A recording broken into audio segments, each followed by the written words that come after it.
नमस्कार, smart capital गुरुको आजको यस दैनिक बजार विश्लेषणमा स्वागत छ।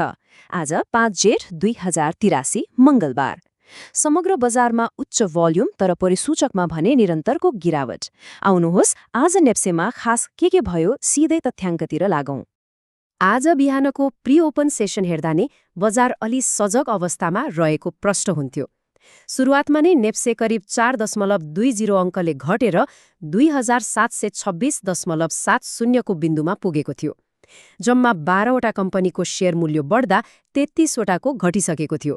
यसले बजार खुल्नु अगावै लगानीकर्ताहरू पर्ख र हेरको मुडमा रहेको संकेत गर्थ्यो। अब यो आँकडा हेरौँ त।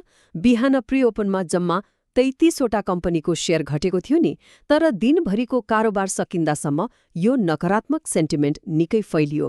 अन्तिम घण्टी बज्दा त 145वटा कम्पनीहरूको शेयर मूल्य रातो भइसकेको थियो।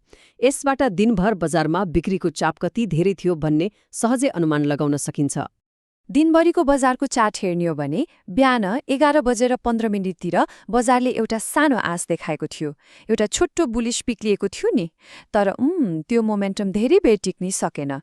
त्यसपछि बजार बिस्तारै साइडवेज गयो र ओह्रालो लाग्दै अन्त्यमा रातोमै बन्द हुन पुग्यो। र अन्त्यमा आज नेप्से परिसूचक ठिक 6.51 अङ्कले घटेर 2724.39 बिन्दुमा आएर अडिएको छ। प्रतिशतकै हिसाबले हेर्दा यो 0.23% सामान्य गिरावट हो।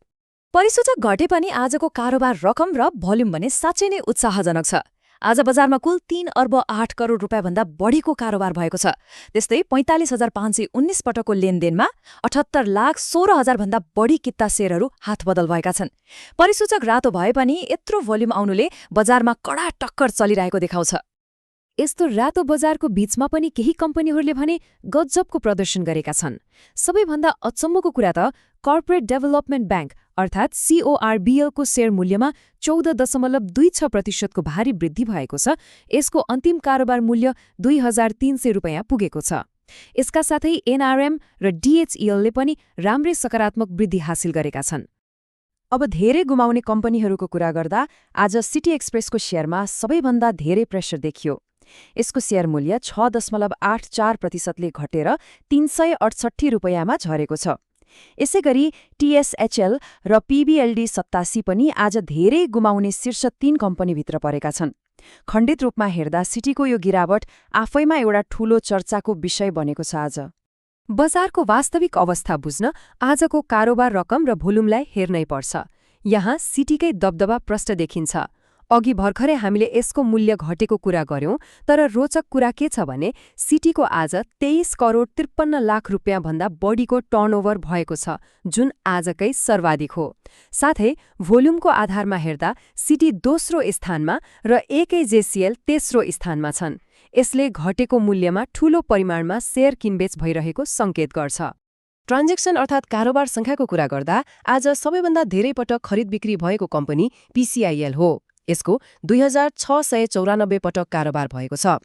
त्यसपछि आज दिनभरि नै लगानीकर्ताको आँखा परेको सिटीके 2020 पटक कारोबार भएको छ। मूल्य, भोल्युम र ट्रान्जेक्सन आज सबैतिर एउटै कम्पनीको चर्चा छाएको छ। त्यसैले आजको सम्पूर्ण तथ्याङ्कलाई केलाएर हेर्दा बजारमा लगानीकर्ताको एकदमै मिश्रित प्रतिक्रिया पाइन्छ।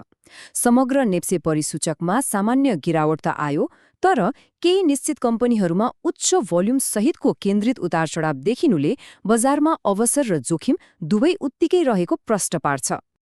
यस्तै निरन्तर र तथ्यपरक बजार विश्लेषणका लागि स्मार्ट क्यापिटल गुरुलाई फलो गर्न नबिर्सनुहोला। एजुकेट, एनालाइज, इन्भेस्ट नै हाम्रो मूल मन्त्र हो। तर जाँदा जाँदै एउटा प्रश्न छोडेर जाउँ। आज देखिएको यो उच्च भोल्युमको खरिद बिक्रीले भोलिको बजारलाई नयाँ दिशा देला या गिरावटलाई नै निरन्तरता देला? भोलिको मार्केट अपडेटमा पक्कै हेर्नेछौँ।